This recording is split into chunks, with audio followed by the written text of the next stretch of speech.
आत्महत्येस प्रवृत्त केल्याच्या गुन्ह्यात पत्नीसह तिघांना अवघ्या 7 दिवसांत जामीन. ॲडव्होकेट परवेज सनदी. इचलकरंजी.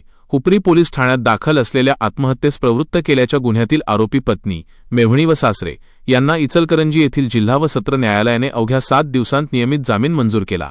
या प्रकरणी हुपरी येथील प्रवीण उर्फ परवेज बाळासो मुजावर यांनी एप्रिल 2026 मध्ये विषारी औषध प्राशन केल्याने त्यांना उपचारासाठी CPR रुग्णालय कोल्हापूर येथे दाखल करण्यात आले होते. उपचारादरम्यान त्यांचा मृत्यू झाला. त्यानंतर त्यांच्या कपड्यांमधून एक चिठ्ठी मिळाल्याचा दावा करण्यात आला. सदर चिठ्ठीत पत्नीचे एका व्यक्तीसोबत अनैतिक संबंध असल्याचा संशय व्यक्त करण्यात आला असून पत्नीसह तिच्या नातेवाईकांमुळे मानसिक त्रास झाल्याने आत्महत्या करत असल्याचा उल्लेख असल्याचे फिर्यादीने म्हटले. त्यानंतर मयताच्या भावाने दिलेल्या फिर्यादीवरून पत्नी, मेव्हणी व सासरे यांच्याविरुद्ध आत्महत्येस प्रवृत्त केल्याप्रकरणी गुन्हा दाखल करण्यात आला.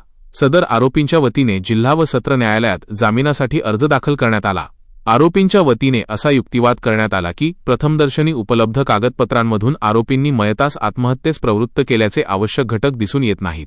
केवळ वैवाहिक वाद, संशय किंवा आत्महत्येच्या चिठ्ठीतील उल्लेख यावरून आत्महत्येस प्रवृत्त केल्याचा गुन्हा सिद्ध होत नाही. तसेच तपासासाठी आरोपींची पुढील कोठडी आवश्यक नसल्याचेही न्यायालयाच्या निदर्शनास आणून देण्यात आले. सरकार पक्षाने जामिनास विरोध केला.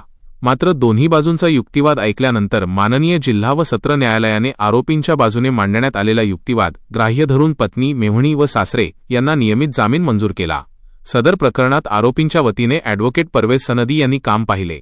त्यांना ॲडव्होकेट देवांशिष बोहरा व ॲडव्होकेट जय कुलकर्णी यांनी सहकार्य केले.